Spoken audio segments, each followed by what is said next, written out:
el noble Sutra Mahayana llamado el desarrollo de la actividad completa, Arya Lalita Vistara Nama Mahayana Sutra.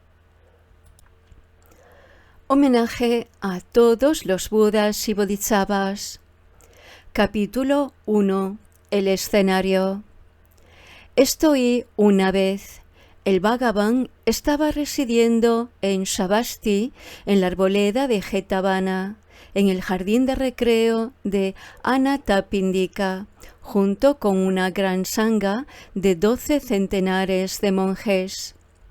Entre ellos estaban el venerable Jnana Kaundinya, el venerable Ashvajit, el venerable Vaspa, el venerable Mahanama, el venerable Bhadrika, el venerable Yasodeva, el venerable Vimala, el venerable Subbahu, el venerable Purna, el venerable Gavampati, el venerable Uru Bilva Kashyapa, el venerable Nadi Kashyapa, el venerable Gaya Kashyapa, junto con el venerable Sariputra, el venerable Maudgalyayana, el venerable Mahakashyapa, el venerable Mahakachayana, el venerable Mahakapila, el venerable Kaundinya, el venerable Kunanda, el venerable Purna Maitra Janiputra y también el venerable Aniruddha,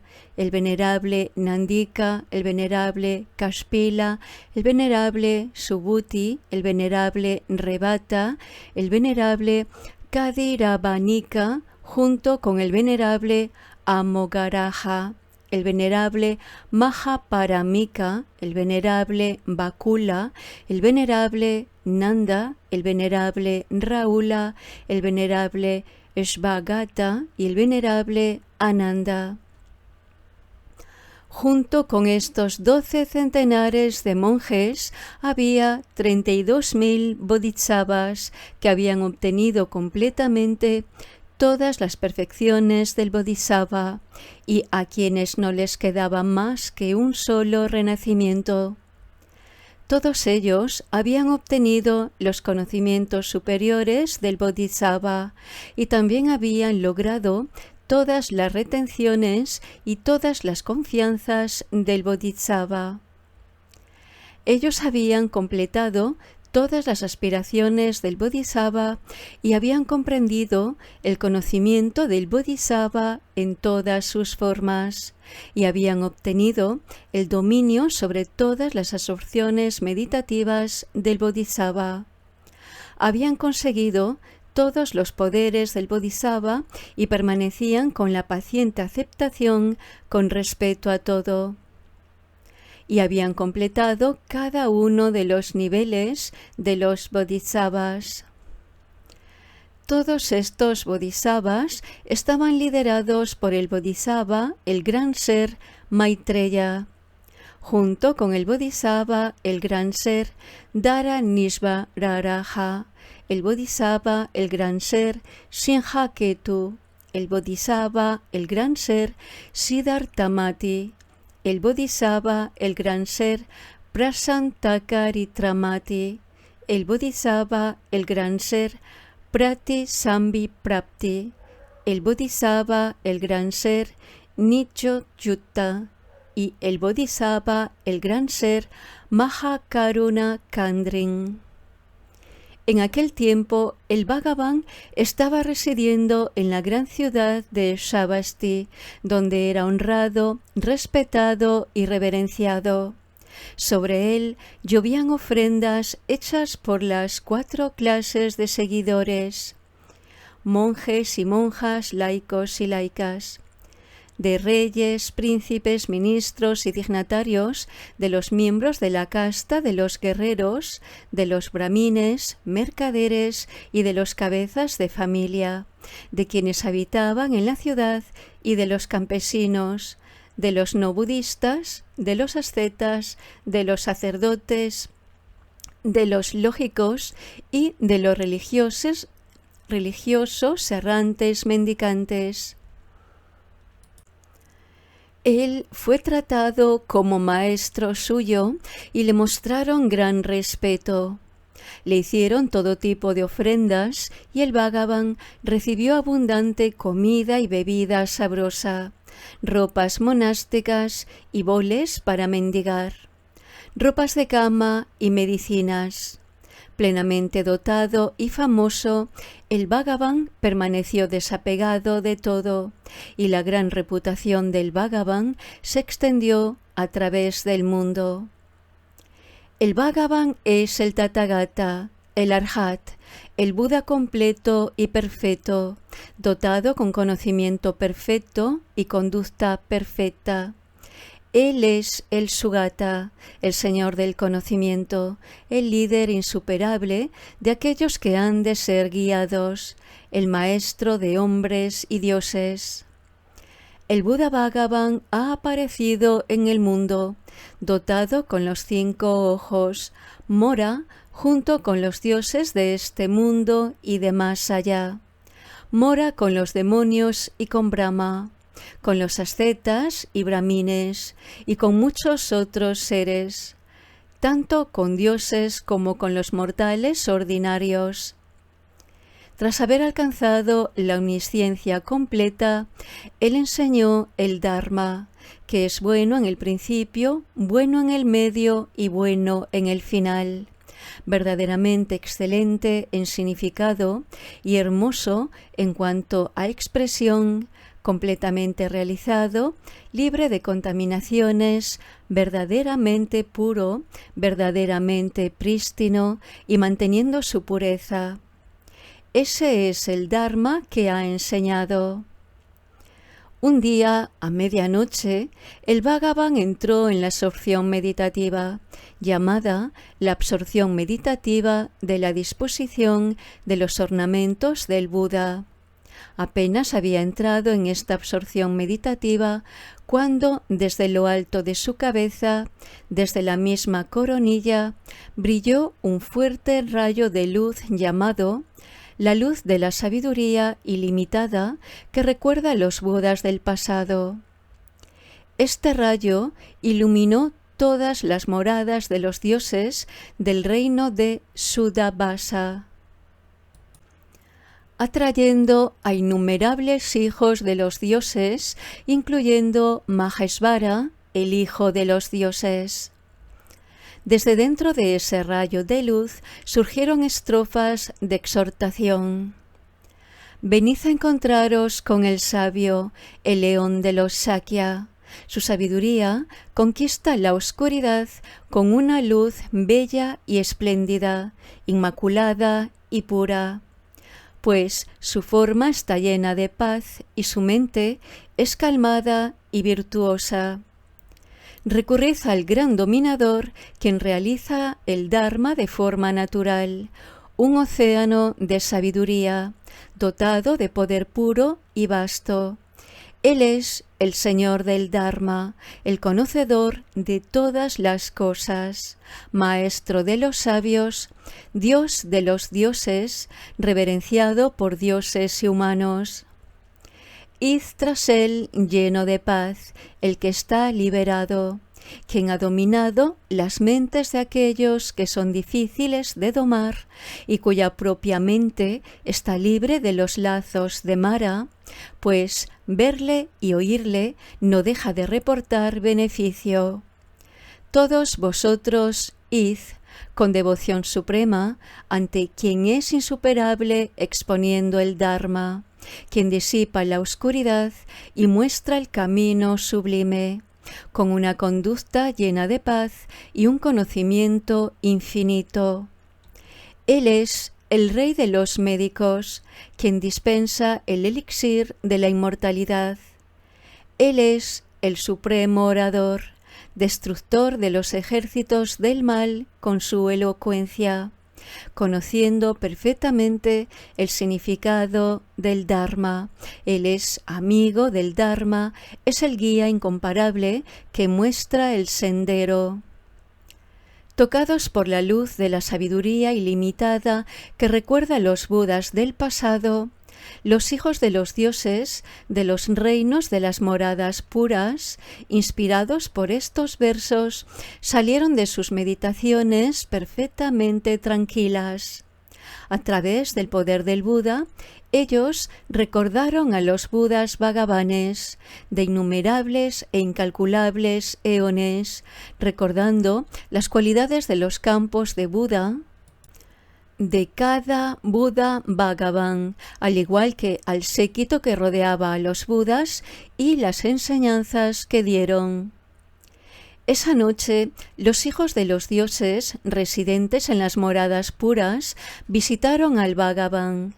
Entre ellos estaban Ishvara, Maheshvara, Nanda, Sunanda, Kandana, Mahita, Prasanta, Prasantavinitesvara y otros muchos hijos de los dioses de los reinos de las moradas puras.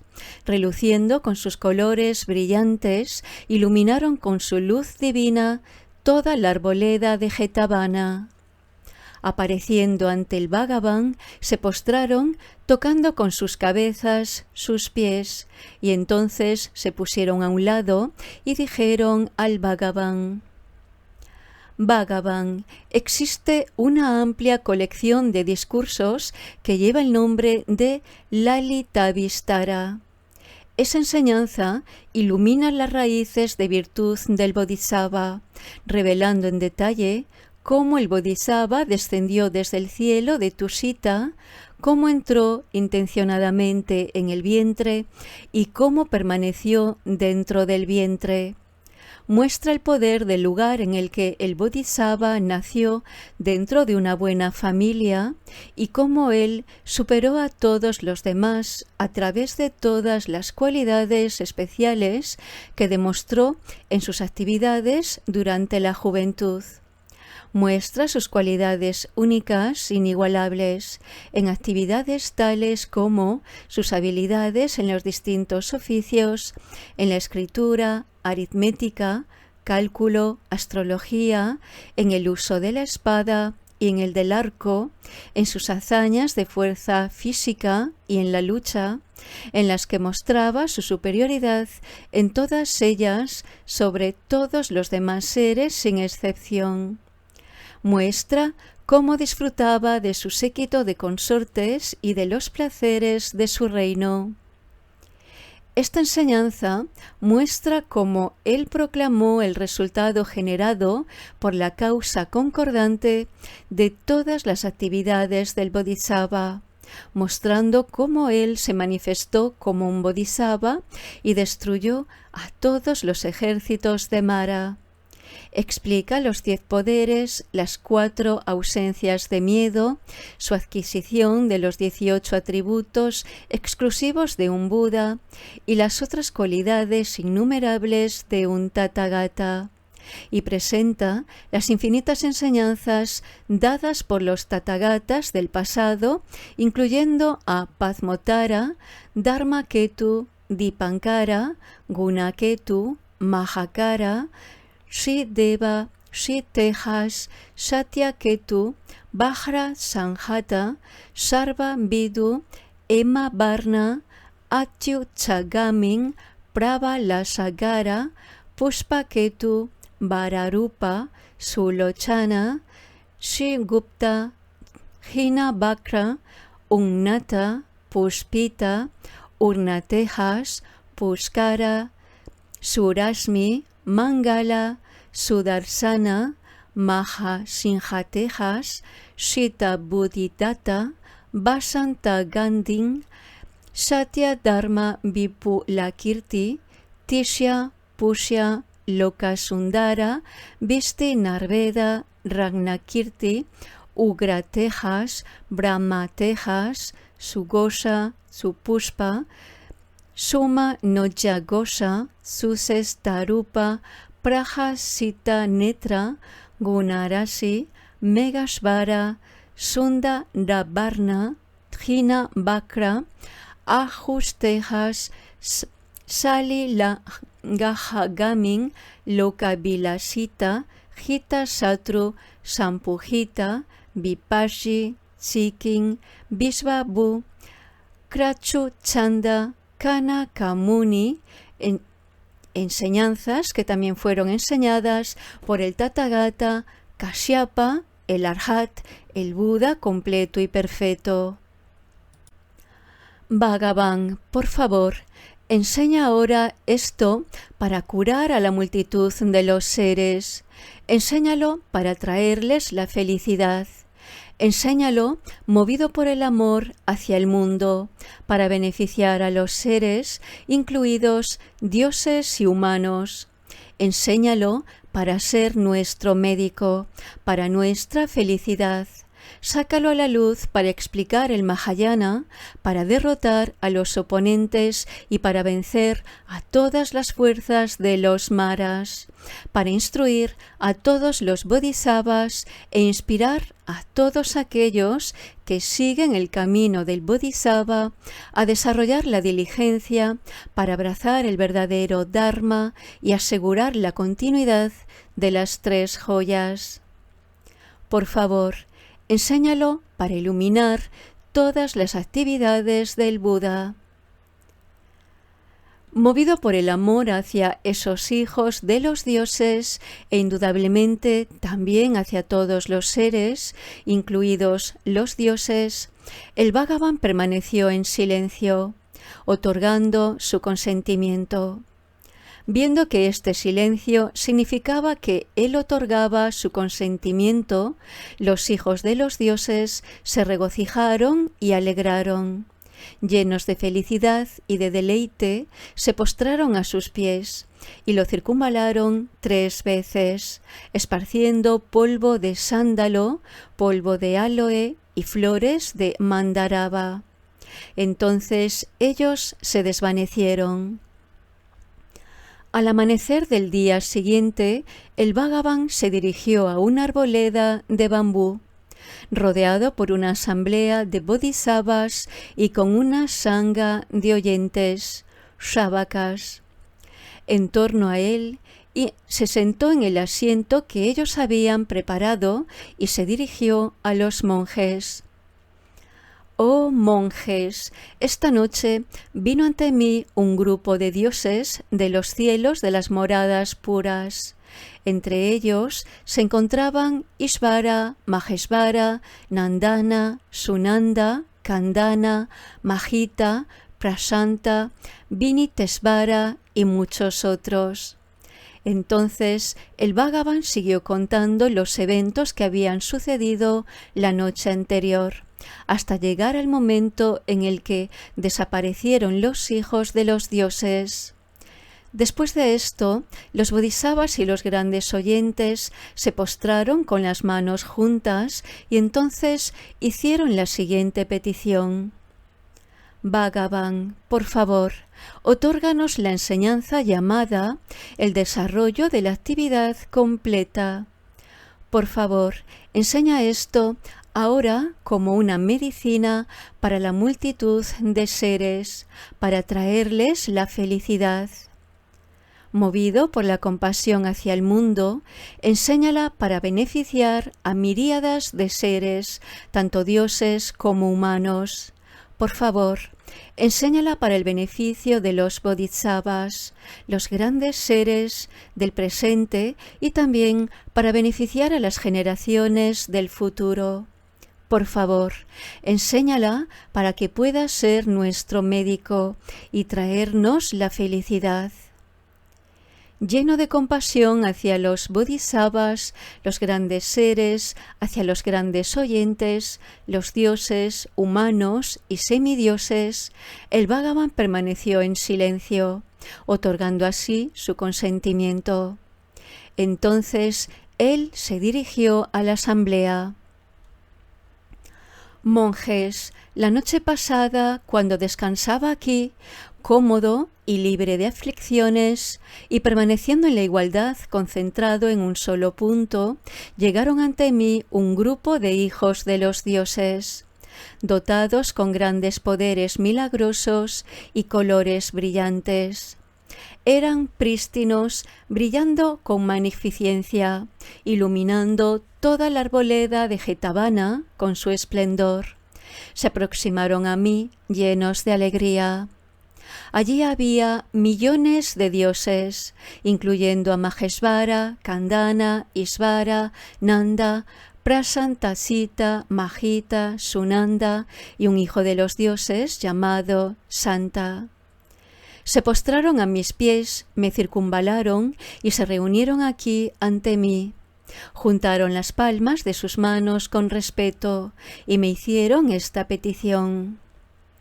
Oh sabio, ese vasto sutra, rico en aquello que destruye las pasiones, ese gran discurso ha sido enseñado por todos los tathagatas del pasado para sanar y beneficiar al mundo.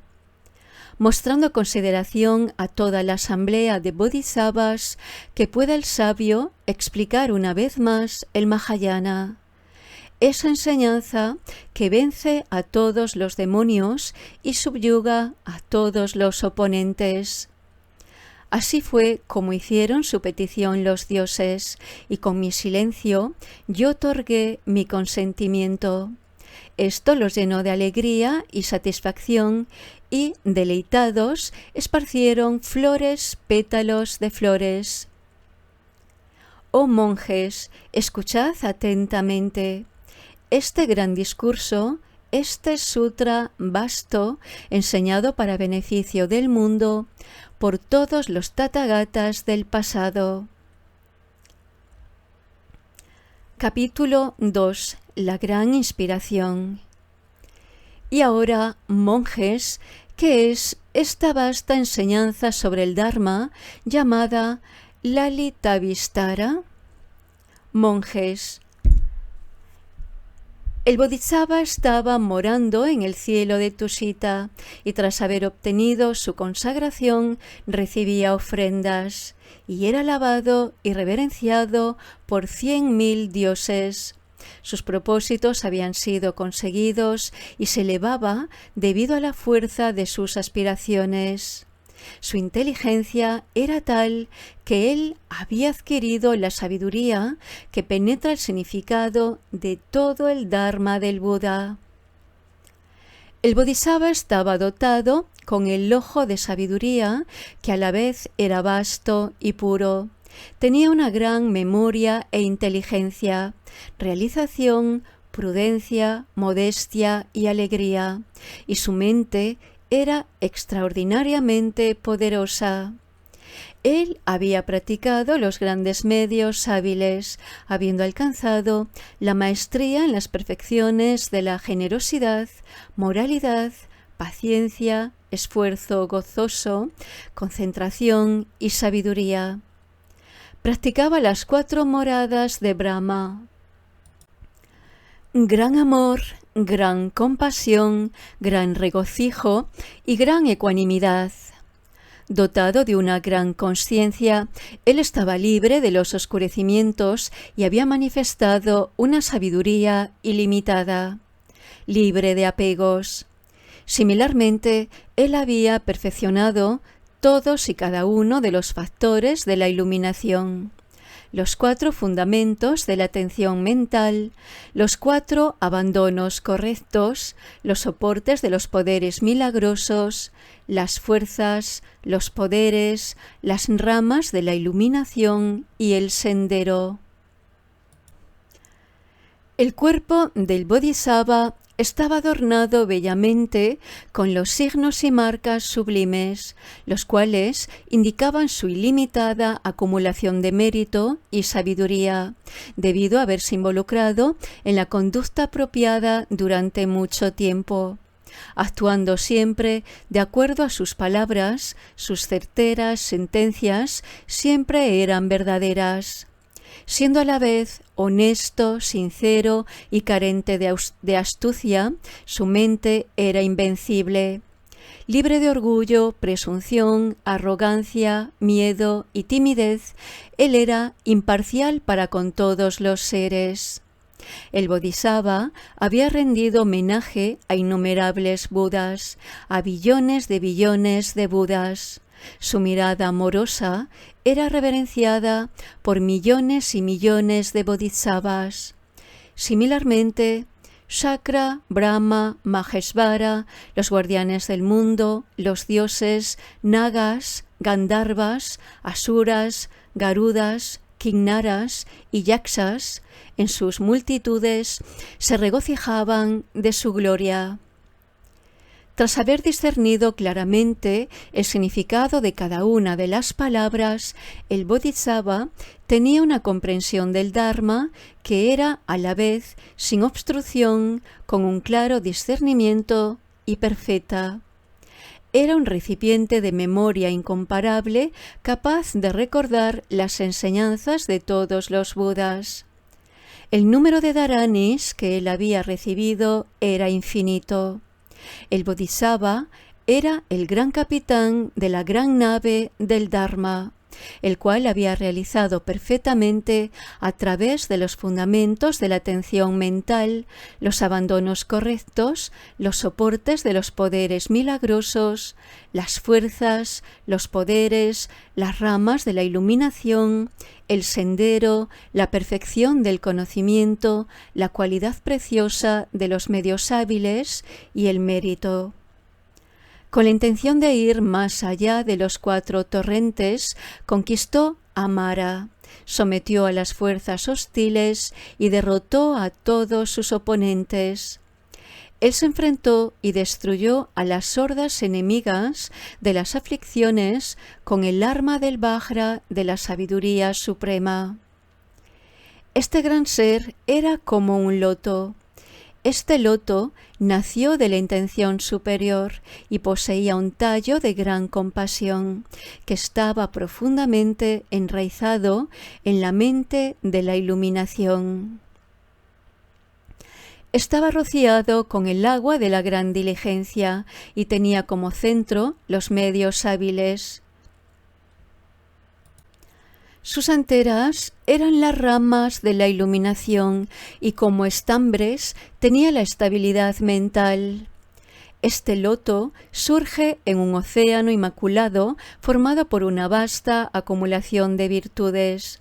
Sus pétalos en flor, que están iluminados por la luz lunar, libre del tormento del orgullo y la arrogancia, son prístinos, emitiendo en las 10 direcciones un aroma de moralidad, estudio y palabra conscientemente pronunciada. Este loto era el más sobresaliente en todos los mundos en términos de conocimiento y, sin embargo, no estaba manchado por ninguno de los 8 intereses mundanos. Irradiaba la dulce fragancia de la acumulación de mérito y sabiduría, mientras lo calentaba la luz solar del conocimiento y sabiduría, haciendo que se abrieran los 100 pétalos de su visión pura. El Bodhisattva era un león entre los hombres. Sus 4 soportes de los poderes milagrosos eran rápidos y fuertes, y también las garras y los incisivos de las 4 verdades nobles eran afilados en extremo. Enseñaba los colmillos de los 4 inmensurables, y con su cabeza reunía en torno a sí a los demás por medio de las 4 formas de atraer. Poseía un cuerpo bien proporcionado debido a su compresión completa de los 12 vínculos de la generación dependiente, y su melena estaba formada de consciencia y sabiduría debido a su perfección de las 37 ramas de la iluminación.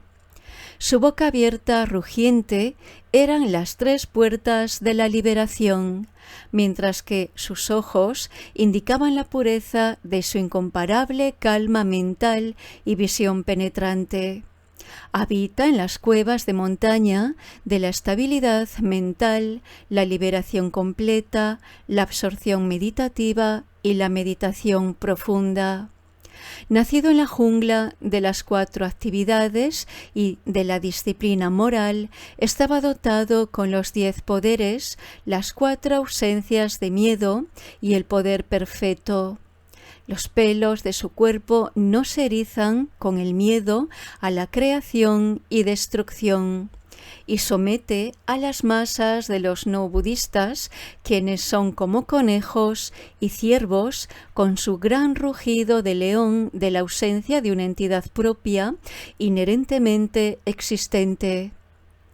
Como el gran sol del mérito de los grandes seres, los rayos de conocimiento radiados desde la órbita de su liberación y concentración eclipsaban la luz de los enjambres de luciérnagas de los no budistas y eliminaban la penumbra y la película oscurecedora de la ignorancia.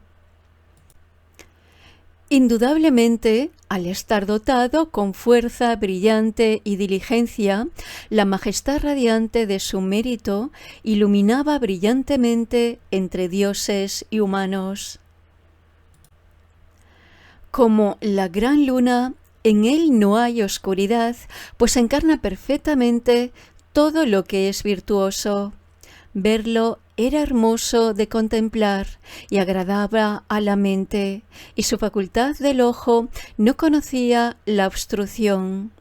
Adornado por una constelación de 100.000 soles y 100.000 dioses, la luz lunar de las ramas de la iluminación que irradian desde su concentración, liberación y sabiduría, hace que los hombres y dioses maduren como flores de Kumuda. El gran Bodhisattva era seguido por las 4 clases de seguidores, lo mismo que la luna es seguida por los 4 continentes, y estaba dotado con las joyas de las 7 ramas de la iluminación. Era imparcial para con todos los seres y poseía una capacidad analítica sin impedimento.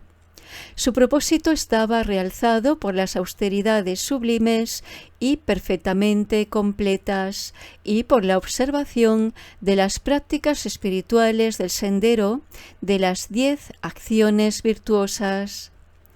Él es el rey del Dharma y ha girado incesantemente la rueda del Dharma supremo sin impedimentos, habiendo nacido dentro de un linaje de monarcas universales. Imbuido con todas las preciosas enseñanzas del Dharma, incluida la de la generación dependiente, la cual es tan profunda y difícil de entender, nunca se cansó de estudiar.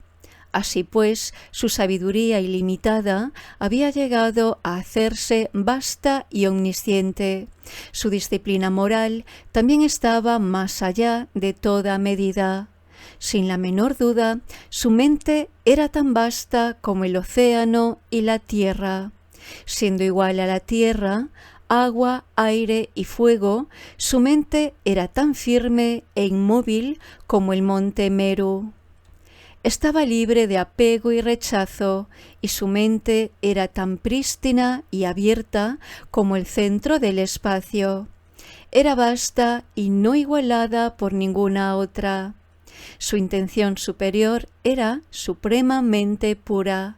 Su práctica de la generosidad era perfecta, como lo fueron sus esfuerzos previos y sus hechos superiores.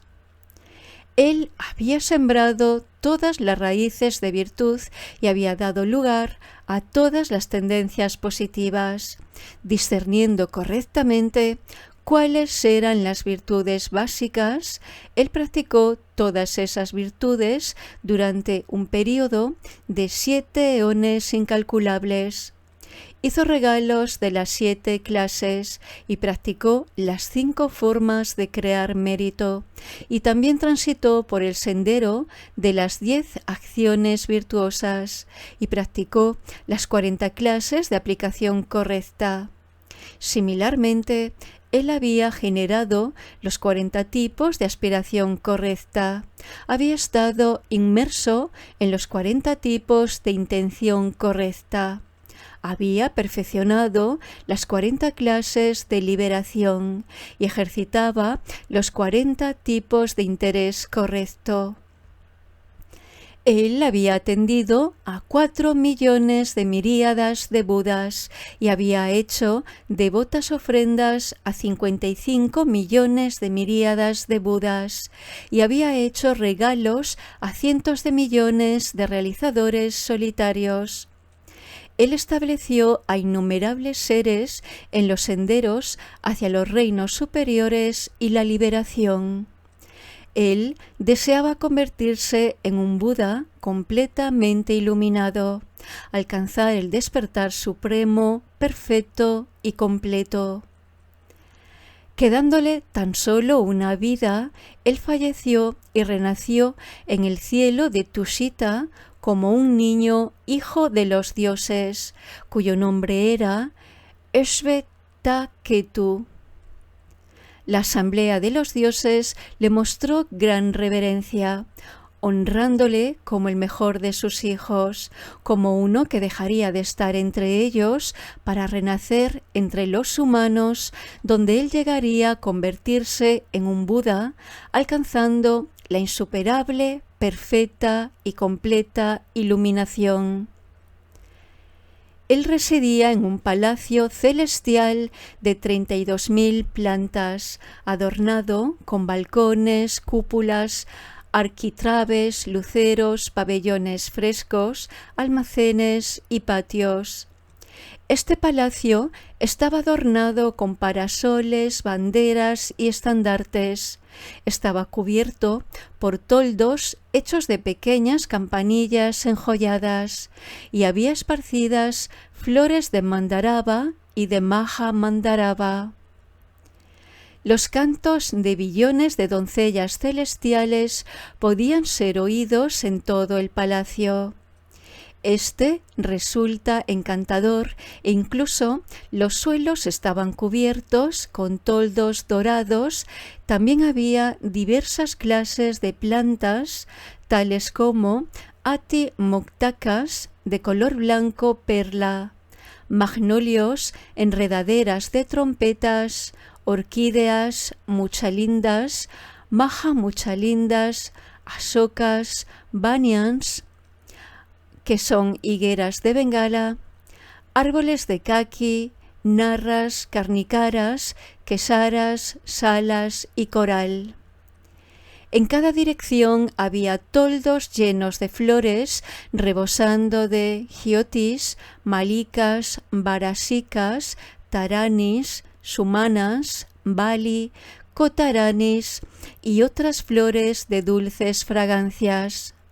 También había flores danukari, flores celestiales, lotos azules, lotos rosados, lirios de agua y lotos blancos.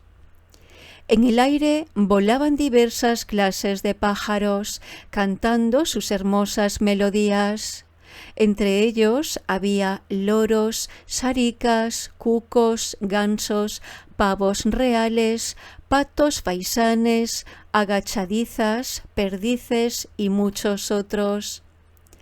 Millones y millones de dioses giraban sus ojos hacia el palacio y lo miraban con respeto. En su interior se proclamaba el Dharma vasto y profundo de forma completa y, debido a la fuerza de su aspiración entusiasta, dominó todas las aflicciones, eliminando el orgullo, la vanidad, la arrogancia, la agresión, la venganza y el enfado, y trayendo felicidad, bienestar, alegría y atención mental en una vasta escala. El Bodhisattva moraba confortablemente en este gran palacio celestial, donde en medio de una sinfonía de 84.000 instrumentos musicales emergía un discurso sobre el verdadero Dharma. De sus sonidos surgían los siguientes versos de aspiración que narraban las muchas actividades virtuosas que el Bodhisattva realizó en los tiempos pasados. Recuerda el poder de tu vasta acumulación de mérito y el conocimiento iluminador de tu inteligencia ilimitada, tu fuerza sin igual y tu gran poder. Recuerda la profecía de Dipankara. con una mente libre del amplio espectro de las impurezas, tú has pacificado el engreimiento y los defectos, eliminando las 3 impurezas, mientras tu corazón virtuoso es a la vez prístino y libre de falta. Recuerda todos tus actos generosos en el pasado. Tú que has cultivado la calma y la moralidad, que has practicado austeridades y paciencia, eres controlado y diligente. Con concentración y la fuerza del conocimiento, recuerda todas las acciones en las que te has involucrado en billones de eones. Tú desarrollaste amor hacia todos los seres e hiciste ofrendas a millones de Budas. Recuerda, no olvides, tú que tienes renombre infinito. Ahora es el momento, no lo dejes pasar. Oh Inmaculado, destructor de las aflicciones, del nacimiento y la muerte. Los dioses, nagas, yaksas, gandharvas y los poderosos semidioses te esperan. Tú, que conoces la vida y la muerte, renace. Incluso el disfrute de las cosas agradables durante miles de eones no los satisfará, lo mismo que el agua salada no aplaca la sed de uno. Ahora que tú estás saciado, sé amable. Por favor, satisface a aquellos que han estado sedientos durante tanto tiempo. ¿No eres alguien de reputación intachable, que se deleita en el Dharma y no en el deseo? Y además, tus ojos son inmaculados, así que, por favor, mira con amor al mundo, con sus dioses. ¿No se sienten satisfechos los dioses después de haber oído el Dharma de ti? Así que ahora, por favor, posa tu mirada en aquellos que moran en los reinos inferiores, aquellos que no tienen libertad. Con tu mirada poderosa e inmaculada, ¿no has observado a los Budas en todas las 10 direcciones, escuchando cómo ellos exponían el Dharma? Por favor, revela este Dharma supremo al mundo. Oh, glorioso, ¿no adornas el palacio de tu Sita con el esplendor de tu mérito? Así que, por favor, con el corazón lleno de compasión, que caiga como una lluvia sobre el estandarte de la victoria de Jambudvipa. Muchos dioses del reino de la forma, que han trascendido el reino del deseo, todos ellos se regocijan contigo, diciendo: alcanza el despertar a través de tus austeridades. Protector, tú vas a vencer a las acciones de Mara y a traer la derrota a los no budistas. ¿Acaso no ha sido colocado el despertar en la palma de tu mano? Ahora es el momento, no lo dejes pasar. Oh, lleno de coraje, como un gran banco de nubes, tú cubres este mundo que arde con el fuego de las aflicciones. Por favor, envía una lluvia de néctar y alivia las aflicciones de dioses y humanos. Lo mismo que un médico, experto conocedor de la constitución de sus pacientes, tú dispensas la medicina que cura a aquellos con una enfermedad crónica. Con la salvación sanadora de las 3 liberaciones, lleva rápidamente a esos seres al estado gozoso del nirvana. No oyendo el rugido del león, los chacales aúllan sin miedo. Emite el rugido del león de los Budas, llevando el miedo dentro de los corazones de los budistas, quienes son como chacales. Sosteniendo en tu mano la lámpara del conocimiento, tienes un poder, fuerza y diligencia que es único sobre la tierra. Ahora tienes que derrotar a los maras, tocando la tierra con la palma perfecta de tu mano. Los 4 guardianes del mundo están presentes, esperando para ofrecerte un bol de limosnas. Shakra, Brahma y millones de otros dioses también están presentes, esperando a recibirte cuando renazcas. Con tu sabiduría sublime, tú, cuyo linaje es indudablemente grande, posas tu mirada sobre la gran familia entre los cuales renacerás. Observa la preciosa familia, la familia excelsa entre la cual renacerás, pues entre ellos es donde manifestarás la conducta del Bodhisattva. Cuando una joya preciosa es colocada en el vaso correcto, ello hace que la joya sea incluso más gloriosa. Similarmente, deja que tu mente prístina, como una joya preciosa, se precipite como una lluvia sobre el estandarte de la victoria de Jambudvipa. Así resonaban los sonidos melodiosos de los muchos versos según brotaban, exhortando al compasivo con las siguientes palabras: ahora es el momento, no lo dejes pasar. Capítulo 3. La pureza de la familia. Monjes, el Bodhisattva fue exhortado de esta forma con respecto a que la hora del Dharma había llegado. Saliendo de ese gran palacio celestial, el Bodhisattva se dirigió al gran palacio de Dharmokaya, donde él enseñó el Dharma a los dioses del cielo de Tushita. En el palacio, él se sentó sobre un trono de león conocido como el Dharma sublime, y allí estaba reunido con un grupo de hijos de los dioses cuya buena fortuna igualaba a la del Bodhisattva, y quienes habían entrado en el mismo vehículo. Llegando de los mundos de las 10 direcciones, se habían reunido bodhisattvas poseedores de una conducta similar a la del Bodhisattva.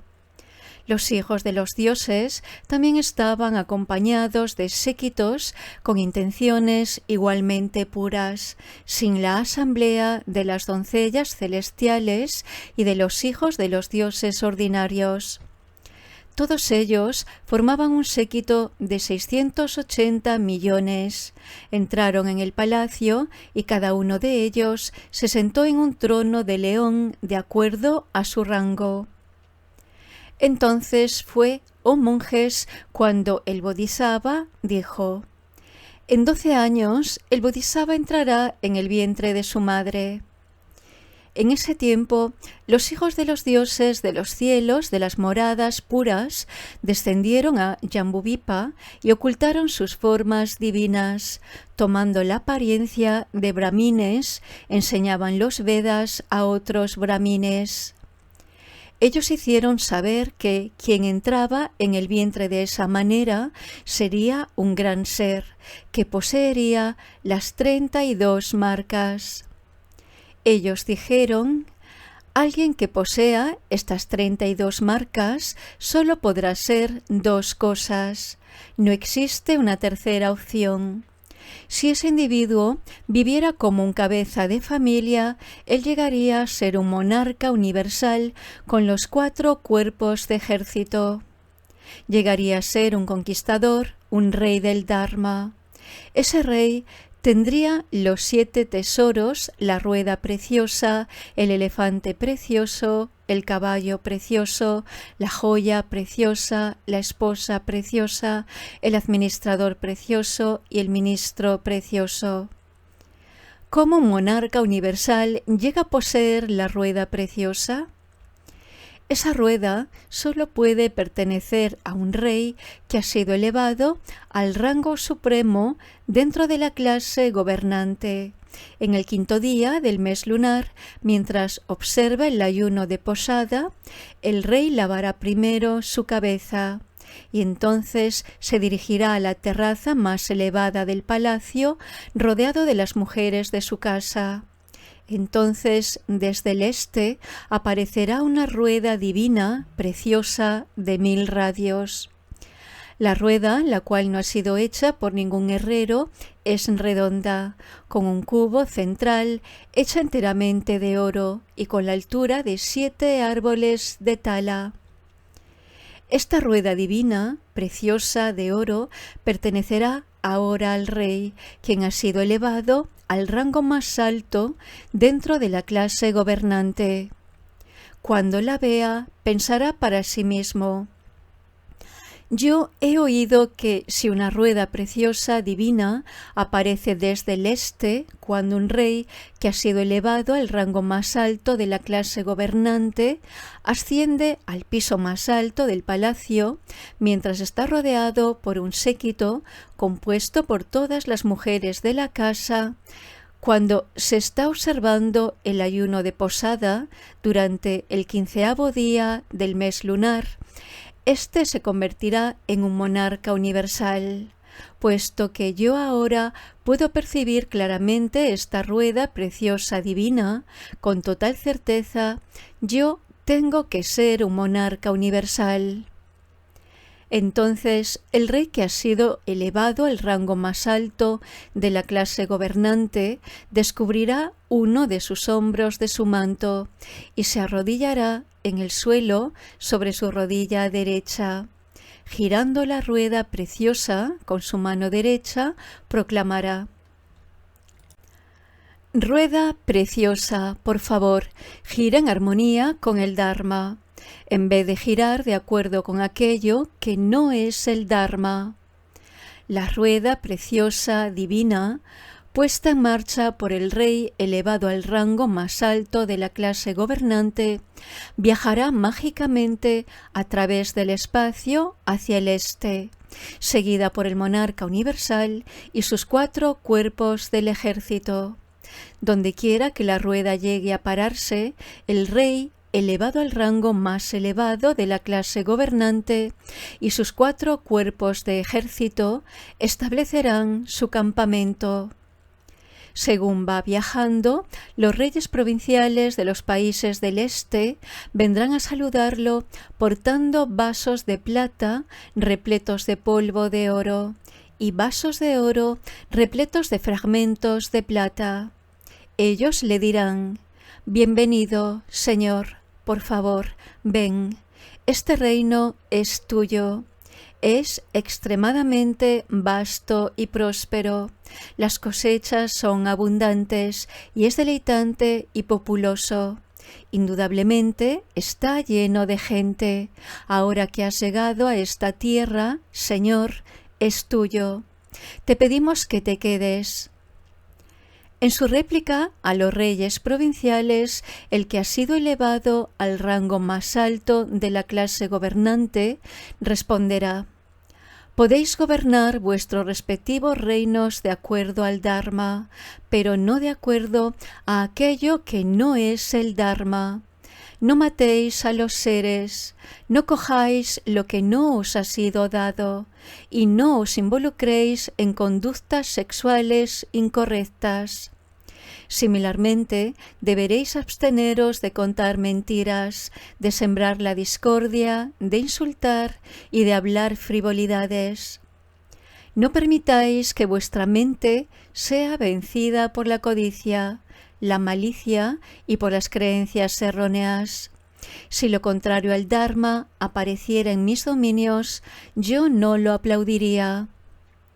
De esta forma, el rey, que ha sido elevado al rango más alto de la clase gobernante, conquistará el este. Tras haber conquistado el este, la rueda preciosa se dirigirá entonces hacia los mares del este. Cruzando sobre ellos, viajará mágicamente a través del espacio hacia el sur, acompañada por el monarca universal y sus 4 cuerpos de ejército. Como antes, él conquistará el sur, y entonces se dirigirá a conquistar el oeste y el norte. Una vez que el rey ha conquistado el norte, la rueda se moverá hacia los mares del norte y viajando mágicamente a través del cielo hasta el palacio real, llegará para descansar a la entrada de las habitaciones del séquito de la reina, sin haber sufrido ningún daño. Es de esta forma como el rey que ha sido elevado al rango más alto de la clase gobernante llega a poseer la rueda preciosa. ¿Cómo un monarca universal llega a poseer el elefante precioso? El elefante precioso del rey, que ha sido elevado al rango más alto de la clase gobernante, aparece de la misma forma en la que apareció la rueda preciosa. De color completamente blanco, el elefante precioso tiene 4 extremidades, 2 colmillos y una trompa. Su cabeza está adornada con oro y lleva un estandarte de la victoria dorado. Similarmente, está engalanado con adornos de oro y cubierto por una malla de oro. Sus poderes mágicos hacen posible que pueda volar en el cielo y transformarse. Este rey de los elefantes es conocido como Bodhi. Cuando el rey elevado al rango más alto de la clase gobernante quiere explorar con el elefante precioso, montará en él al romper el día y viajará a través de su gran tierra, la cual está rodeada por océanos. Después de retornar al palacio real, él reasumirá con cariño sus labores de gobierno. De esta forma, el monarca universal llega a poseer el elefante precioso. ¿Cómo un monarca universal llega a poseer el caballo precioso? El caballo precioso del rey, que ha sido elevado al rango más alto de la clase gobernante, aparece igual que los tesoros anteriores.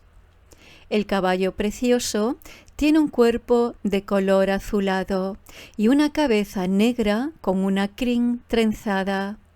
Tiene bridas portando un estandarte de la victoria dorado y adornos de oro, y está cubierto por una malla dorada. Con sus poderes mágicos es capaz de volar a través del cielo y de transformarse. Este rey de los caballos es conocido como Valahaka, nube de tormenta. Cuando el rey que ha sido elevado al rango más alto de la clase gobernante quiere probar el caballo precioso, él lo montará al romper el día y viajará a través de esta tierra, la cual está rodeada por océanos. Después de retornar al palacio real, él reanudará gozoso sus labores de gobierno. De esta forma, el monarca universal llega a poseer el caballo precioso. ¿Cómo un monarca universal llega a poseer la joya preciosa? La joya preciosa del rey, que ha sido elevado al rango más alto de la clase gobernante, aparece igual que los anteriores. Es una gema de lapislázuli de color azul puro, con 8 lados y un trabajo de artesanía muy fino. Con la luz emitida desde esta joya preciosa, todas las dependencias de las mujeres quedaban bañadas de luz. Cuando el rey que ha sido elevado al rango más alto de la clase gobernante quiere probar la joya preciosa, entonces a medianoche, en completa oscuridad, él la coloca en el extremo de un estandarte de la victoria y se aventura a salir a los jardines con ella para observar los suelos sublimes. La luz emitida por la joya preciosa iluminará el área circundante durante toda una legua, incluyendo los 4 tipos de tropa del ejército del rey. La gente que viva en la vecindad de la joya preciosa será iluminada por su radiación. Viéndose y reconociéndose unos a otros, ellos se dirán unos a otros: Levantaos, amigos, comenzad vuestro trabajo e id al mercado. El sol ya está en lo alto y ya ha comenzado el día. De esta forma, el monarca universal llega a poseer la joya preciosa. ¿Cómo un monarca universal llega a poseer la esposa preciosa? La esposa preciosa del rey, elevado al rango más alto de la clase gobernante, aparece como los anteriores. De acuerdo con la tradición, la esposa preciosa ha nacido en la casta de los guerreros. Ella no es demasiado alta ni demasiado baja, ni demasiado gorda ni demasiado flaca, ni demasiado morena ni demasiado pálida. Indudablemente, ella es bella, de maneras agradables y grata para la vista. Ella está en la flor de la vida, y cada uno de los poros de su cuerpo emite la fragancia del sándalo, mientras que su boca huele con el perfume del loto. Su cuerpo es tan suave al tacto como el más fino de los paños. Con el frío, su cuerpo es cálido al tacto. En tiempo caluroso, es frío. Su mente, sin mencionar su cuerpo, no desea a nadie más que al monarca universal. De esta forma, el monarca universal llega a poseer la esposa preciosa. ¿Cómo un monarca universal llega a poseer el administrador precioso? El administrador precioso del rey, que ha sido elevado al rango más alto de la clase gobernante, aparece como los anteriores. Siendo instruido, lúcido e inteligente, el administrador precioso posee una vista divina que hace posible que descubra tesoros tanto que sean propios como ajenos en un área circundante que alcanza una legua. Con aquellos tesoros que no pertenecen a nadie, él satisface las necesidades materiales del monarca universal. De esta forma, el monarca universal llega a poseer el administrador precioso. ¿Cómo un monarca universal llega a poseer el ministro precioso? El ministro precioso del rey, que ha sido elevado al rango más alto de la clase dirigente, aparece como los anteriores. El ministro precioso es instruido, lúcido e inteligente. El monarca universal meramente tiene que pensar en poner en servicio un ejército y es hecho.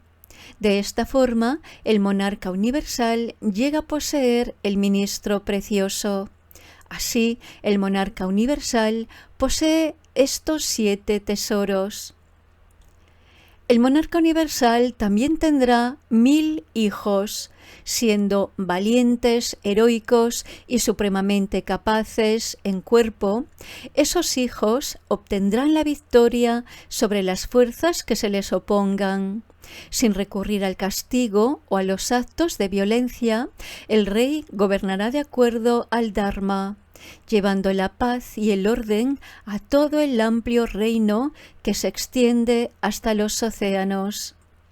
No obstante, si él abandona la vida del cabeza de familia y se hace un monje errante, se convertirá en un Buda. Abandonando al deseo y sin confiar en nadie como guía, él llegará a ser el maestro de dioses y humanos. Con estas palabras, los hijos de los dioses inspiraron a los brahmines a recitar los Vedas. De forma similar, otros hijos de dioses llegaron a Jambudvipa para exhortar a los realizadores solitarios, los Pratyeka-Budas.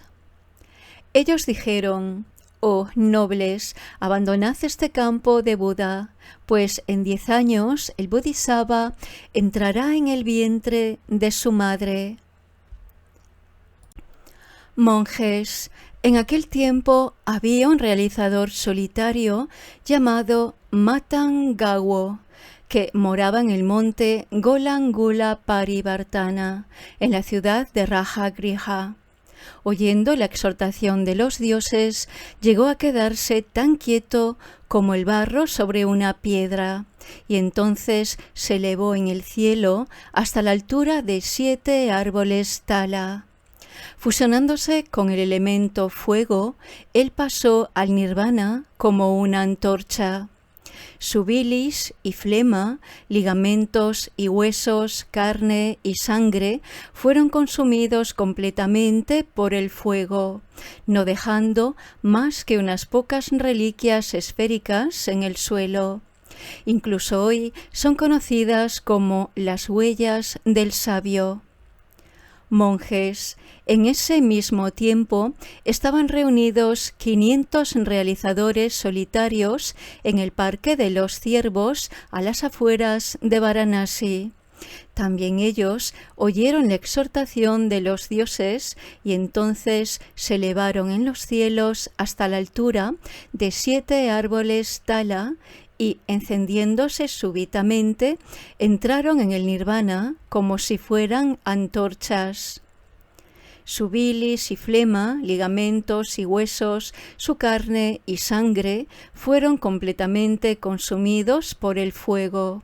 No quedó nada, excepto unas pocas reliquias esféricas que cayeron en el suelo. A partir de ese momento, el área llegó a ser conocida como Shipatana o la colina de los sabios caídos. La zona también llegó a ser conocida como Mangadava o Parque de los Ciervos, puesto que allí los ciervos jugueteaban sin miedo. Monjes, de esta manera el Bodhisattva moraba en el cielo de Tusita, donde él contempló 4 grandes visiones. ¿Cuáles fueron esas 4? Él contempló la época de su nacimiento, el continente en el que nacería, el país en el que nacería y la familia en la cual nacería. ¿Y por qué, monjes, contempló el Bodhisattva la época de su nacimiento? Porque un Bodhisattva no entra en el vientre de su madre al principio de los tiempos, cuando los seres están aún evolucionando. En vez de ello, el Bodhisattva entra en el vientre de su madre cuando el mundo ya está formado y cuando el nacimiento, la vejez, la enfermedad y la muerte han llegado a ser conocidos. ¿Y por qué, monjes, contempló el Bodhisattva el continente en el que nacería? Porque un Bodhisattva no nace en un continente periférico, ni nace en el continente este de Purva Videha, ni en el continente oeste de Apara Godaniya, ni en el continente norte de Uttarakuru. En vez de ello, un Bodhisattva nace en el continente sur de Jambudvipa. ¿Y por qué, monjes, contempló el Bodhisattva el país en el que nacería? Porque un Bodhisattva no nace en un país periférico donde la gente es estúpida como ovejas, con facultades muy limitadas, ignorantes e incapaces de distinguir lo correcto de lo erróneo. En vez de esto, un Bodhisattva nace en un país central. ¿Y por qué, monjes, el Bodhisattva contempló la familia en la que nacería? Porque un Bodhisattva no nace en una familia inferior, como en el caso de una familia sin casta, recolectores de leña, carreteros o sirvientes. Un Bodhisattva solo nace en 2 clases de familias, en la familia de un brahmin o en una familia de la clase dirigente. Cuando en el mundo dominan las familias de los brahmines, el Bodhisattva nace en el seno de una familia de brahmines. Cuando en el mundo son dominantes las familias de kshatriyas, el Bodhisattva nace en una familia de kshatriyas. Así pues, monjes, en este tiempo las dominantes son las familias de kshatriyas y por eso los bodhisattvas nacen en estas familias dirigentes. Confiando en su capacidad superior, el bodhisattva contempló estas 4 grandes visiones mientras moraba en el cielo de Tushita. Tras haberlas visto, permaneció en silencio. Monjes, entonces los hijos de los dioses y los bodhisattvas se preguntaron unos a otros: ¿dentro de qué familia preciosa renacerá el bodhisattva? ¿En el vientre de qué madre será concebido? Algunos dijeron: la familia Vaideha, en el país de Magadha, es acaudalada, próspera y feliz. Es un lugar digno para que el bodhisattva sea concebido. Entonces hubo otros que respondieron: ese no es un lugar digno para que sea concebido el bodhisattva, pues la familia de la madre no es pura, y tampoco la del padre. La fortuna familiar ha venido con poco mérito, y no debido a una vasta acumulación de mérito.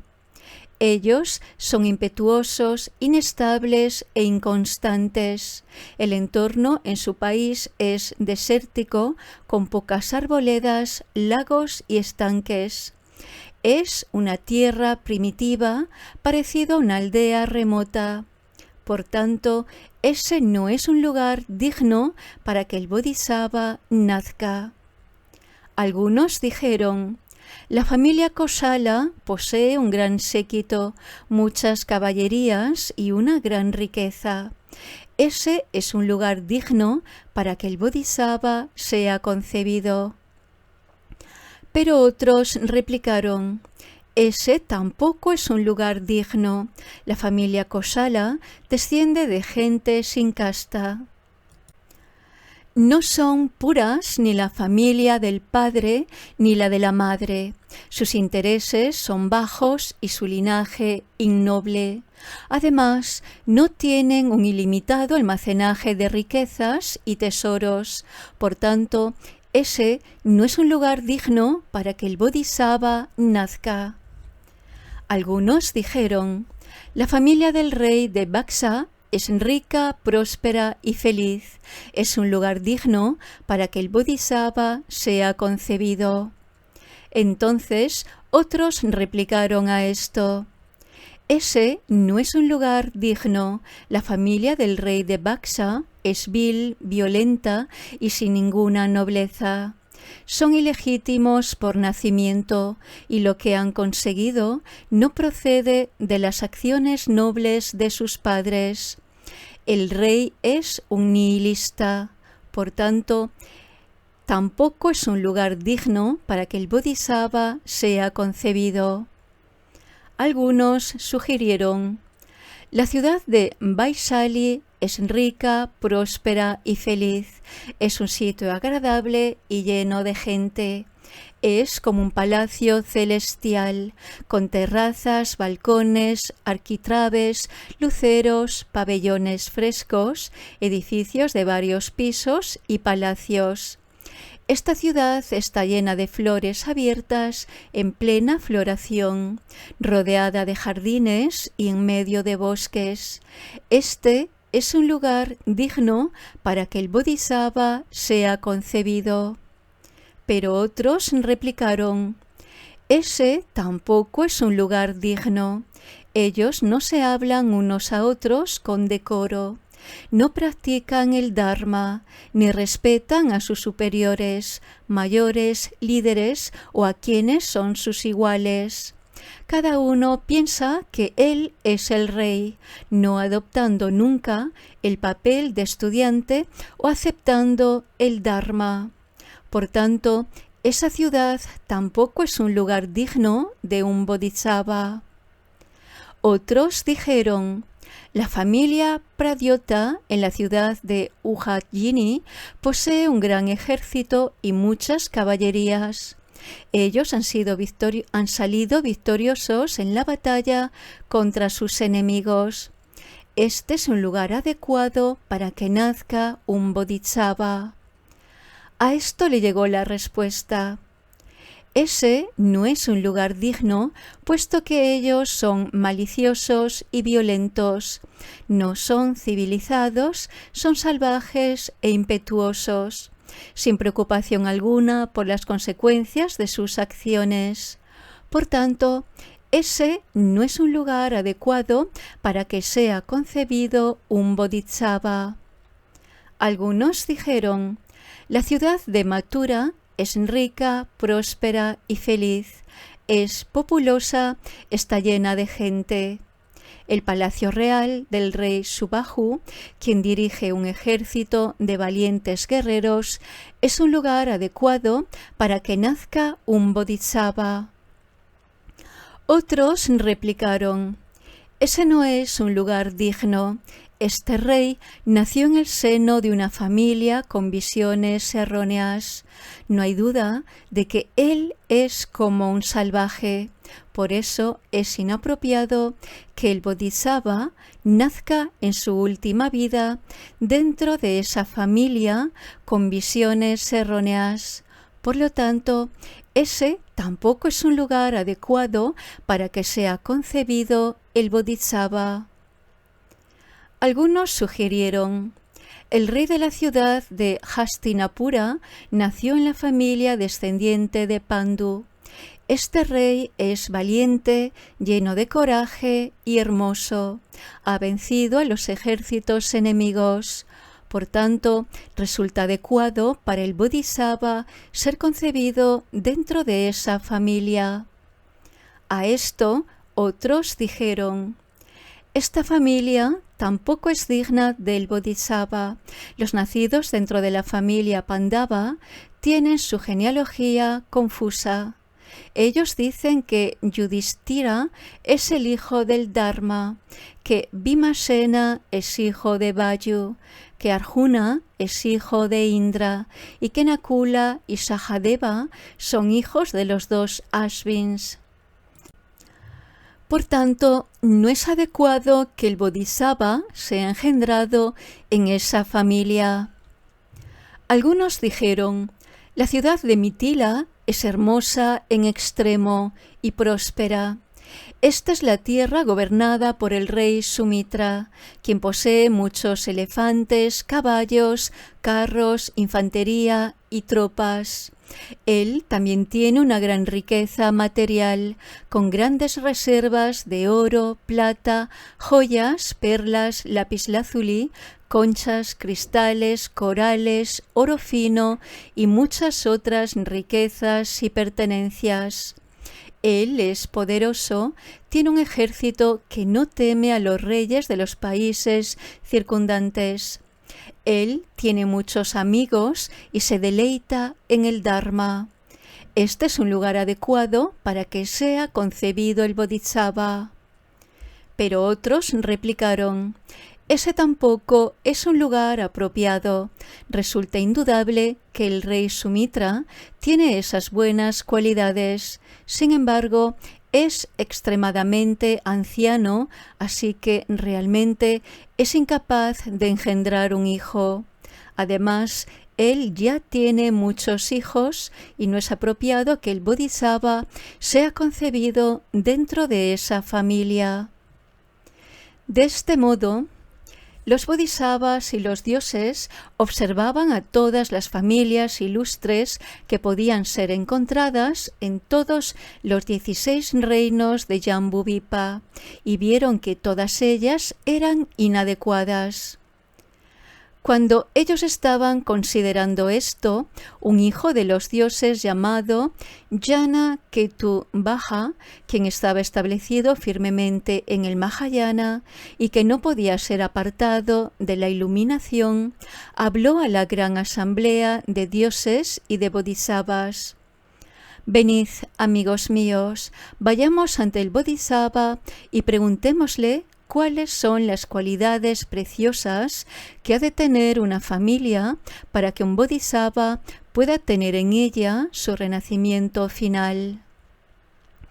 Excelente, replicaron, y todos ellos fueron ante el Bodhisattva y con las palmas de las manos juntas le preguntaron: Ser sublime, ¿cuáles son las cualidades que ha de poseer una familia preciosa para que un Bodhisattva tome su último renacimiento en ella? Mirando la gran asamblea de bodhisattvas y a la gran asamblea de dioses, el bodhisattva se dirigió a ellos de la siguiente forma: Amigos, la familia en la cual un bodhisattva realiza su último nacimiento ha de tener 64 cualidades excelentes. ¿Cuáles son estas 64? Esta familia tiene que ser noble y tiene que ser conocida por todos. No ha de ser mezquina o ser propensa a la violencia. Tiene que ser de buena casta y de buen clan.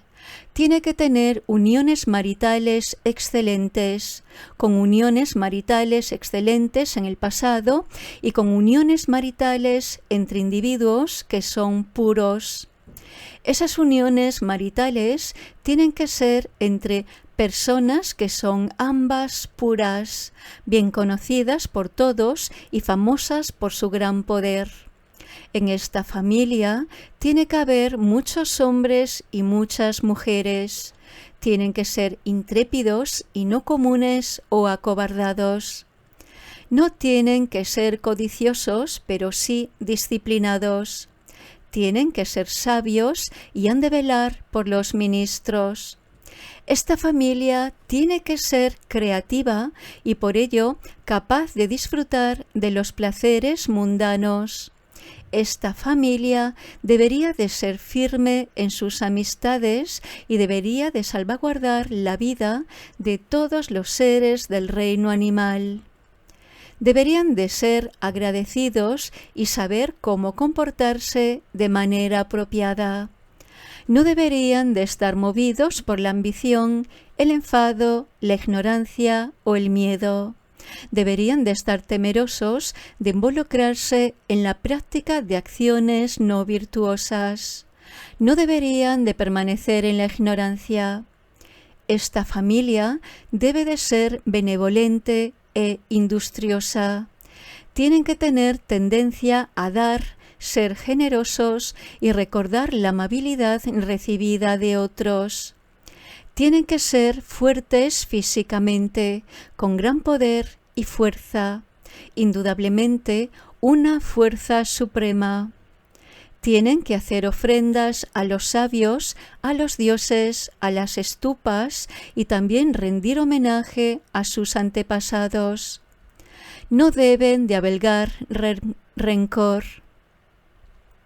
Esta familia tiene que ser famosa en las 10 direcciones y tener un amplio séquito. En ella no ha de haber división. Tiene que ser sin par. Esta familia tiene que ser la más antigua y la más ilustre entre todas las familias. Tiene que ser poderosa y conocida como tal. Tienen que respetar a sus padres, madres, ascetas y brahmines. Tienen que poseer grandes cantidades de tesoros y de grano. Tienen que poseer gran cantidad de oro y muchas joyas, gemas, perlas, lapislázuli, conchas, cristales, corales, oro fino, plata y muchas otras riquezas y pertenencias. Tienen que tener muchos elefantes, caballos, camellos, bueyes y ovejas. Tienen que tener muchos sirvientes varones, muchas sirvientes femeninas, oficiales y trabajadores. Esta familia tiene que ser difícil de vencer. Tiene que ser una familia de monarcas universales. Tiene que ser ayudada en gran medida por las raíces de virtud acumuladas en el pasado. Tiene que descender de una familia noble, de una familia de bodhisattvas. Indudablemente, Esta familia tiene que ser irreprochable en lo referente a cualquier clase de acusación que tenga que ver con faltas vinculadas con el nacimiento de uno, tales como las que se encuentran en este mundo con sus dioses, demonios, brahmas, ascetas y brahmines. Amigos, la familia de un bodhisattva en su existencia final tiene que tener estas 64 cualidades. Amigos, la mujer en cuyo vientre es concebido el bodhisattva en su existencia final tiene que tener 32 cualidades.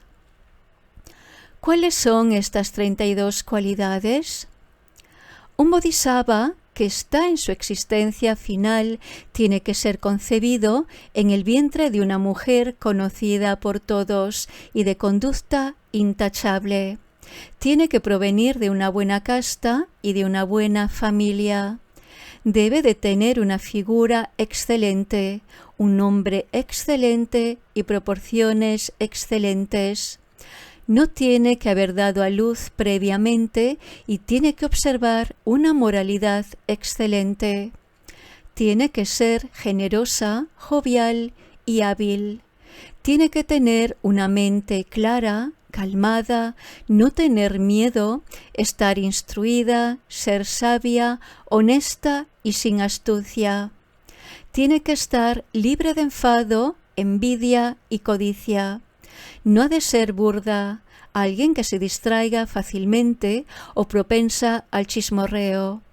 Tiene que ser paciente y tener un buen carácter, con una buena conciencia y sentido de la modestia. Debería de tener poco apego, rechazo e ignorancia. Debería de estar libre de las faltas de las mujeres y ser una esposa fiel. En su existencia final, un bodhisattva que está en su existencia final tiene que ser concebido en el vientre de una mujer que posea dichas cualidades excelentes. Amigos, un bodhisattva no es concebido en el vientre de su madre mientras la luna esté en menguante. Un bodhisattva en su existencia final tiene que ser concebido durante la luna llena, en el día 15 de la luna creciente y en conjunción con la constelación Pushya. La constelación de Cáncer. El bodhisattva será concebido en el vientre de su madre, la cual está observando el ayuno de posada. Los bodhisattvas y los hijos de los dioses, tras haber oído al bodhisattva explicar las cualidades de la familia pura y de la madre pura, pensaron para ellos: ¿dónde puede encontrarse una familia con las cualidades expresadas por este ser santo? Ponderando esta cuestión, entonces pensaron: el lugar de los Sakya es rico, próspero, agradable y placentero. Tiene cosechas abundantes y está lleno de gente. Suddhodana, su rey, desciende de familias puras por parte de padre y madre. Su esposa también es pura. Sus actos no están influenciados por las aflicciones y posee cualidades físicas excelentes. Siendo extremadamente sabio y estando en posesión de un mérito brillante, el rey viene de una familia ilustre y desciende de un linaje de monarcas universales. Tiene riquezas y tesoros incalculables y joyas preciosas innumerables. Cree en el karma y no sostiene visiones erróneas. Gobierna sobre todos los territorios del clan de los Sakya y es honrado y reverenciado por todos los mercaderes, cabezas de familia, ministros y personas en su corte. Él es amable y hermoso, ni demasiado viejo ni demasiado joven. Tiene un cuerpo delgado y posee todas las cualidades excelentes. Posee firme conocimiento de los diversos oficios de astrología, del ego, del dharma, la verdad, el mundo y los signos. Indudablemente, él es un rey del Dharma que guía de acuerdo al Dharma. La ciudad de Kapilavastu es la residencia de seres que han generado virtudes básicas. Todos los que han nacido allí son iguales en fortuna al rey. La esposa del rey Suddhodana es Mayadevi, la hija de Suprabuddha, un gobernante del clan de los Sakya. Es rica y joven. Indudablemente, ella está en la flor de la vida. Tiene una figura excelente y nunca ha dado a luz. No tiene hijos ni hijas. Con una hermosa figura, es tan agradable a la vista como una bella pintura.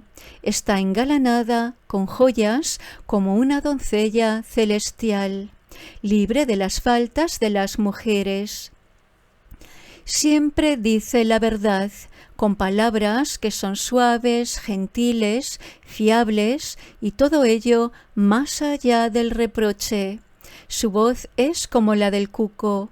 Es recatada y solo pronuncia palabras dulces y agradables. Mayadevi es reservada, libre de enfado, orgullo, vanidad y arrogancia. Ella no se indigna ni es celosa. Lo que dice es adecuado y da con generosidad. Ella es disciplinada y está dedicada a su marido, sin sentir ningún interés por otros hombres. Su cabeza, orejas y nariz son perfectamente simétricas. Su cabello es negro como una abeja, con una hermosa frente y bellas cejas. Siempre sonriente, ella habla con sinceridad y sus palabras son medidas y agradables al oído. Es rápida para aprender, honesta y sincera, libre de astucia, artificio y falsedad. Es modesta y decente, constante y cumplidora, sin propensión, pereza o a la charla frívola. Tiene poco apego, rechazo e ignorancia. Es paciente y de buen carácter, atendiendo cuidadosamente sus miembros, ojos y mente. El movimiento de sus extremidades es armonioso y su piel es suave como la del paño de Kakalindi. Sus ojos son tan puros como los pétalos de una flor recién abierta. Su nariz está bien formada, con una hermosa estructura. Sus miembros son firmes y gentilmente curvados como el arco de un arco iris. Cada parte de su cuerpo es bella y está libre de faltas. Es atractiva con los labios tan rojos como el fruto del bimba. Su cuello es ceñido y está cubierto de joyas, y sus dientes son tan blancos como las flores del jazmín y su mana. Tiene los hombros caídos, los brazos delgados, la cintura es curvada como un arco, con sus lados perfectos y un ombligo profundo. Sus caderas son suaves, amplias, redondas y firmes. Su cuerpo es tan firme como un diamante. Sus muslos son tan bien proporcionados como la trompa de un elefante, y sus pantorrillas son como las de un antílope. Las palmas de sus manos y las de sus pies son como laca líquida. Resulta atractiva para los demás sin faltas visuales.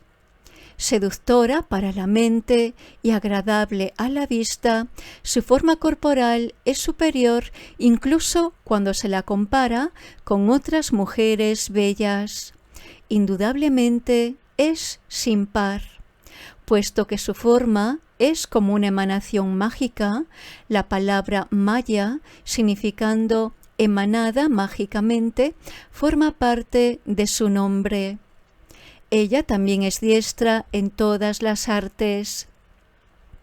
Como una doncella celestial en el jardín de Indra, Maya Devi reside en las estancias reservadas para las mujeres del rey Suddhodana. Ella es adecuada para ser la madre del Bodhisattva. Así pues, parece ser que la pureza descrita por el Bodhisattva solo puede encontrarse en el clan de los Sakya. Con respecto a esto, se dice: en el palacio de Dharmakaya, el ser puro se sentaba sobre un trono de león llamado Dharma Sublime. Dioses y bodhisattvas de gran renombre, iguales en fortuna a él, se reunían en torno al sabio. Sentados allí, ellos albergaban este pensamiento: ¿qué familia es pura y adecuada para que el bodhisattva nazca en ella? ¿Y dónde están el padre y la madre con esas cualidades puras? Mirando por todo Jambudvipa, considerando todas las principales familias reales y los linajes reales, encontraron que tenían faltas. Cuando consideraban esto, vieron que solo el clan de los Sakya estaba libre de faltas. El rey Suddhodana pertenece a una familia real, desciende de una línea pura de monarcas. Es rico, próspero y libre de conflictos, un ser santo, recto, y se ha ganado el respeto. Todos los demás seres en la ciudad de Kapilavastu son honrados y de mente pura. La ciudad está repleta de jardines, arboledas y palacios. La bella ciudad de Kapilavastu es el lugar de nacimiento más adecuado. Todos sus habitantes son grandes y poderosos, con la fuerza de 2 elefantes e incluso de 3.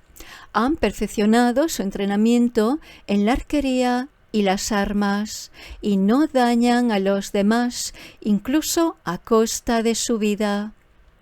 La esposa del rey Suddhodana es la suprema entre 1000 mujeres sublimes. De apariencia encantadora, es como una emanación mágica y ella es llamada por ello Maya Devi. Su cuerpo es tan hermoso como el de una doncella celestial, con una grácil silueta y unos miembros perfectamente formados. Ningún ser, sea un dios o un humano, se cansa de contemplar a Maya. Ella no alberga apego u odio, es dulce y tierna, y su palabra es honesta y melosa. No es dura ni desabrida, sino que es extremadamente tranquila. Nunca frunce el ceño, y en su rostro siempre hay una sonrisa. Con una buena conciencia y sentido de la modestia, practica el Dharma. Está libre del orgullo y engreimiento y no tiene tendencia al excesivo entusiasmo. Puesto que no es envidiosa y está libre de astucia y de artificio, ella se deleita en la generosidad y sus pensamientos siempre son amorosos. Ella cree en causa y efecto y ha abandonado las acciones incorrectas. Ella se adhiere a eso que es verdad, con un cuerpo y mente controlados. Ella está libre de la multitud de faltas que se encuentran comúnmente en las mujeres en el mundo entero. Indudablemente, Maya Devi no tiene rival. No hay otra mujer entre los humanos que pueda igualarla, ni tampoco entre los Gandharvas, ni entre los dioses. Ella es digna de ser la madre del gran sabio.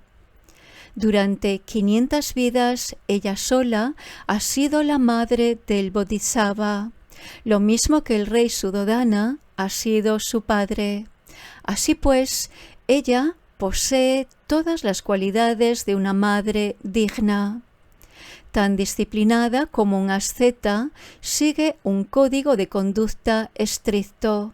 Y mientras sigue su propia conducta, comparte las obligaciones de su marido y ella ha realizado su voto que le fue dado a ella por el rey, pues ella se ha abstenido de relaciones sexuales durante 32 meses. Donde quiera que ella esté, bien sea sentada o de pie, acostada o en movimiento, todos esos lugares llegarán a estar llenos de una luz brillante, que es un resultado de su dedicación a las acciones virtuosas. Ningún ser, sea un dios, un semidios o un humano, es capaz de mirarla con una mente lujuriosa. Todos la miran como si fuera su madre o su hija, pues ella sigue la conducta correcta y está dotada con cualidades nobles.